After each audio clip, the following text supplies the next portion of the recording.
Anggota DPR kan punya kekebalan imunitas. Tidak bisa dipidana karena pernyataan ketika menjalankan tugas. Mbuh kuwi kabar burung, mbuh kuwi ora jelas, mbuh kuwi nyatane lah punya imunitas kekebalan ya angel ini. Nah, ini perlu dipertanyakan kembali nih. Harusnya ya faktanya yang jelas supaya rakyat yang diwakili itu juga mendapatkan informasi yang jelas. Ora kabar burung.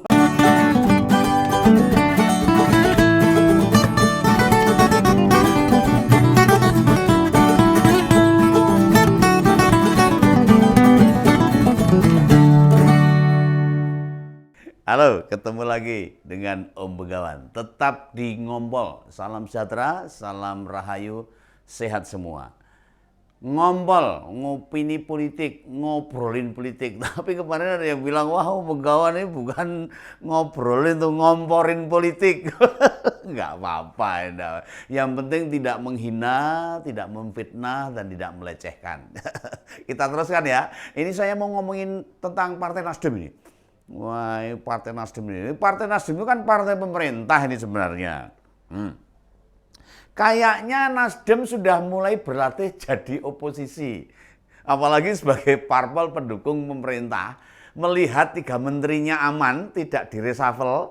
Nah, ini malah kelakuannya makin melunjak ini.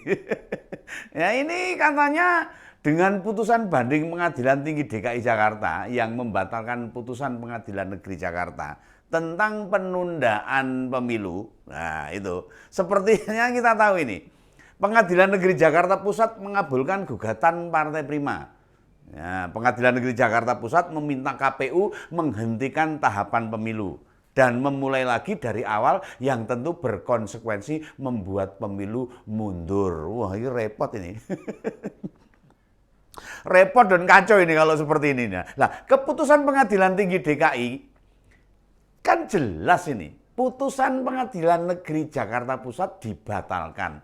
Lah kok petinggi Nasdem, ini kembali ke Nasdem ini, tetap saja masih curiga. Kalau ada yang berupaya pemilu 2024 tidak diselenggarakan. Nah ini repot kalau ini. Itu loh. Pak siapa itu yang bernama Pak Sugeng Suparwoto itu. Salah satu ketua DPP Nasdem yang kini menjadi ketua komisi 7 itu di DPR sana. Jabatan penting lainnya adalah Pak Sugeng itu ketua pemenangan pemilu Nasdem, Bapilu. Wah, segayanya udah kayak PKS dan Demokrat ini. Ikut-ikutan berpikir negatif gitu. Ngapa gara-gara sering ngobrol sama keduanya? Jadi ketularan begitu. Info tambahan ini, Pak Sugeng ini salah satu anggota tim 8. Tim yang membantu capres dari Koalisi Perubahan untuk mencari sosok cawapresnya.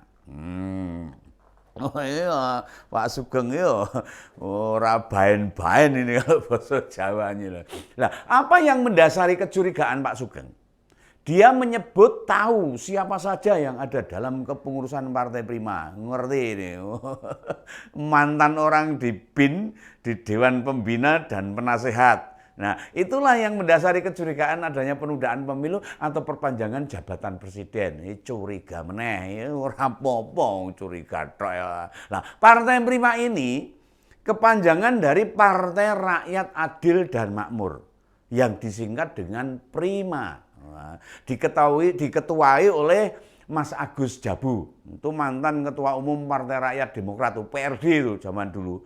Yang ikut pemilu tahun 1999 tuh. Awal-awalnya pilihan langsung itu, tapi nggak selangsung banget. Dia salah satu aktivis yang dikejar-kejar oleh Orde Baru. PRD semuanya dulu dikejar-kejar itu. Itu zamannya Mas Budiman Sujatmiko yang sekarang ada di PDIP. Mas Andi Arief yang sekarang ada di Demokrat, juga Desmond J. Mahesa yang sekarang juga di Gerindra, dan yang lain lah banyak itu para kader-kader PRD yang meloncat dan masuk ke partai-partai lain. Nah, ada juga itu yang dari kepolisian maupun militer. Misalnya Jenderal Purnawirawan Gautama Wiranegara, mantan sekretaris utama BNPT. Itu memegang jabatan Ketua Majelis Pertimbangan. Nah sebelum di BNPT, Pak Gautama ini pernah di BIN dan BAIS, itu intelijennya di Indonesia, sekarang ada di Prima. Nah, lalu apa kaitannya kecurigaan isu penundaan pemilu itu dengan putusan pengadilan tinggi?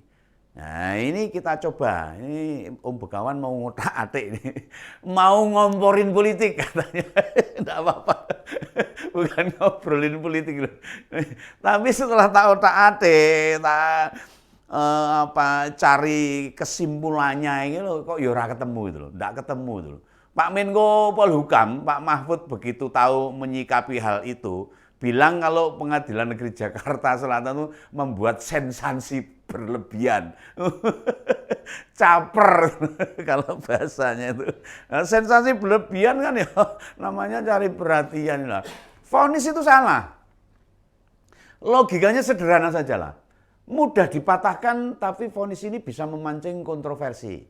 Karena sudah jedul, akhirnya banyak komentar, ya, banyak ruwet, banyak kasak-kusuk, banyak pendapat dan sebagainya, akhirnya banyak kontroversi. Nah, yang bisa mengganggu konsentrasi, bisa saja nanti ada yang mempolitisir seakan-akan putusan itu benar-benar ada dan sudah benar-benar sudah sah. Ini kan repot, masyarakatnya jadi bingung nanti. Kok ngono kok gini kok, akhirnya jadi bingung ini. Nah ini Om Gawan mau sedikit menjelaskan. Dan itulah yang terjadi. Dugaan liar itu muncul, lalu dibawa kemana-mana. Nah bagi Pak Sugeng, putusan Pengadilan Tinggi DKI Jakarta yang membatalkan putusan Pengadilan Negeri Jakarta Pusat bukan hal yang luar biasa. Dia menyebut mudah ditebak dan diduga untuk mengaburkan isu penundaan pemilu. Ya karena banyak ditentang masyarakat. Komentarnya itu malah bingung, bulet-bulet muter-muter kayak orang kara-kara. Dalam bahasa politiknya itu standing posisinya tidak jelas. Nah, ya posisinya tidak jelas. Dia berniat menembak pemerintah, tapi bangunan argumentasinya nggak masuk tuh. Ya begitu itu nggak jelas itu. Orang cetok gitu. Tapi terkait isu penundaan pemilu dan perpanjangan masa jabatan itu kan dipelihara oleh oposisi. Buen terus membuat ini isu-isu yang orang genah itu. Jadi masyarakat jadi bingung gitu loh. Ibaratnya untuk jaga-jaga kalau dalam pemilu dan pilpres kalah ada pihak-pihak yang disalahkan, dikambing hitamkan. Nah, itu jelas cara-cara lama itu. Ini menurut Om Begawan. Jadi otak-atik saya seperti itulah. Seperti isi surat suara sudah dicoblos duluan. Oh, nanti ada masalah begitu. Sedot data pengiriman kontainer surat suara. Nah itu kan isu model Pilpres tahun 2014 dan 2019 itu. Dibangun isu seperti itu untuk menguatkan gugatan mereka di MK ketika mengalami kesalahan. Nah model-model itu akan diungkap lagi. Tapi nggak apa-apa. Masyarakat sekarang udah cerdas kok. Santai saja, tenang aja. Nah paling tidak bagi PKS dan Demokrat kan paham betul ini, membangun opini begini ini paham ini. Untuk terus dipelihara dan dihidupkan. Nah, cek saja itu. Kalau kita lagi wedangan ngopi di warung, ketemu kader-kader mereka, pasti isu penundaan pemilu atau perpanjangan masa jabatan presiden disodorkan mereka terus itu. Supaya masyarakat dicekoki, penundaan pemilu ini, perpanjangan presiden ini. Jadi masyarakat tuh kerungunya mungkuin itu loh. Padahal awal debatnya misalnya tentang siapa capres PDIP, diskusi di warung jadi nggak mutu kalau caranya seperti itu menggok dalan itu. Nah, kabar kayak begituan itu digongling beritanya. Ya, tapi tidak akan ditemukan fakta. Ada aktivitas yang terstruktur masif ya dan sistematik yang dilakukan ya tidak ada itu. Itu kabar-kabar aja, kabar-kabar burung gitu loh. Ya, yang bicara beginian ini bukan hanya Pak Sugeng loh. Oh iya. Lah ini sekelas Pak Beni Kaharman Komisi 3 DPR RI itu dari Demokrat itu.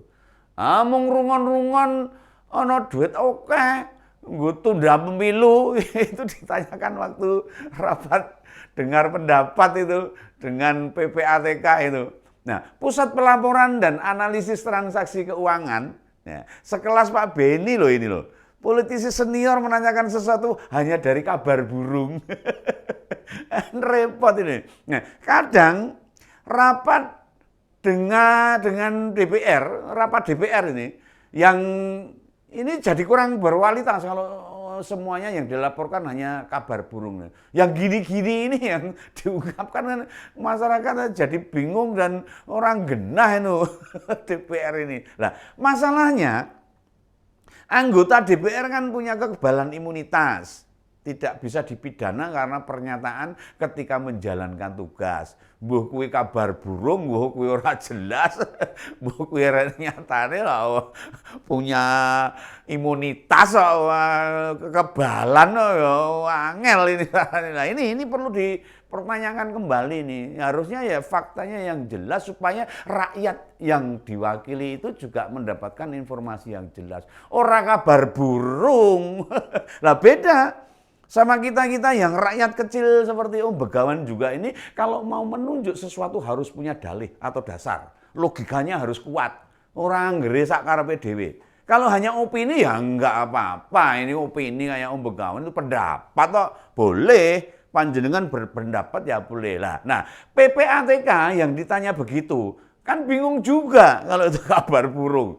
Nah, sampai sekarang itu loh, tidak ada loh laporan khusus PPATK soal aliran dana terkait isu penundaan pemilu. Renek, nggak ada anggaran yang disiapkan untuk penundaan pemilu itu nggak ada. Semua berjalan, prosesnya berjalan sesuai jadwal yang ditetapkan oleh KPU. Nah, Pak Salim Segaf Jufri itu ketua majelis Suro PKS itu awal tahun lalu juga menolak itu wacana penundaan pemilu. Renek penundaan pemilu kok ditolak itu loh.